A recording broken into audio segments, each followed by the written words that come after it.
در یک جنگلی کلان در یک تاری درختی بلند عقاب لانه داشت. هر سال آن عقاب چوجه های خود را در همانجا کلان میکرد. با مرور زمان ترقیات پیشروی آهسته آهسته آن جنگل را تجارتکاران یعنی فرمیران گرفته در همانجا یک فرمه میسازند و در آنجا مرغ سر میدهند.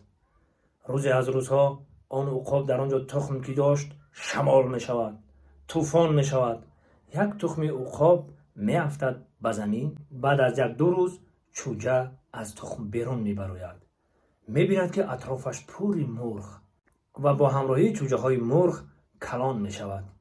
آهسته آهسته عقاب کلان می شود و به هوا نگاه می کند. عقاب ها پریده ایستادند. میگه ای کاش من هم مثل آنها بال و پر می داشتم و به آسمان می پریدم. که همه مرغ ها می خندند. میگن تو یک مرغی، فکر آنها را نکن، تانی از آنها گریز که تو را قپیده نخورند. و عقاب آهسته می کشد و از دم دانه خوری خود می شود. و چوجه عقاب به مثل مرغ کلان می شود و به مثل مرغ می میرد.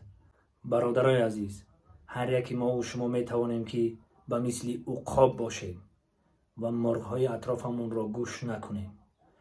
کسانی که در کامنتر نوشته مردم گوش می دهد و به گپ مردم کار می کند مثل مرغ می میرد. هر یکی ما و شما عقابیم، باید پرواز کنیم به بلندی های آسمان.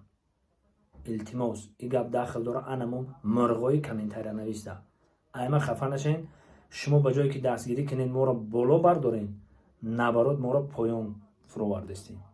برای همین خیلی نقل استاد و مخصوص کرده بود در یادم رسید نقل کردم. و با یک گپ دیگر میگم که این یک ماه پیش، یک ماه هم نشیده، در ازبکستان بودیم. جوانای فوتبالیستای تاجیک فوتبال بازی کردن. در یکم بازی بوی دادن.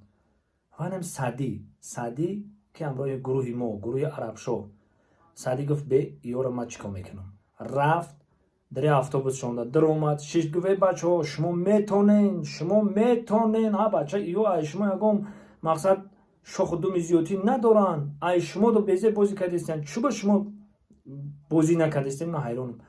بازی دیگه‌مش نچکم، بازی سومش بریدن. این همیای باید ما اهل هنر، باید ما ورزشگرا را دلتی شما در کارای، نه اینکه دل شکستنی ما، دل ما را نشکنید. ما همو عقابیم که در آسمانیم، باید ما ببریم بریم. التماس دل شکنی نکنین، گپای قبیح نزنین. گپای شما یکمش که ما که عقل دارم گپای شما را عموما گوش هم نمیکنم، گپای شما قطع رفتار هم نمیکنم و گپایی که قبیح که شما مینویسین من یوتیوب ده خیلی موندگیم که چی گپ قبیح که باشه و خود اتوماتیک و دلیت میکنم. من نخوندم میویا اتوماتیک و دلیت میکنه. هم گپای قبیح هم گالش که کردم گپای قبیح و دلیت میکنه یوتیوب ما اتوماتیک. گپای نوشته شما بفایده مهنتتون بفایده برام خختون غم نتین. گپ خوب بنویسین. اگر که تو آدم خوب باشی من خطا کرده باشم، آدم خوب باشی در خطای ما با گپ خوب جواب میگردن، نه اینکه بدشنم. برای هم که من میدونم که تو چند آدمی چند قرب داری چند عقل داری. ما گپای شما رو هم خیلی چهار نکردیم که همین اتوماتیک میاد و دلیت میشه. باقی سربلند خانواد باشین. ماه شریف رمضان با همت مبارک باشه دوستان عزیز. سربلند خانواد باشین. کسی که عقابای به هوا تاجیکستان به پیش. و با میگم که گپی هر یک مرغ گوش نکنین. مرغای. دوستان عزیز، شرکت محیدین، آدرس مترو ودنی استادیوم. کسانی که میخوان که گرانیت بگذارن مرامت در همین رقم زنگ زنن.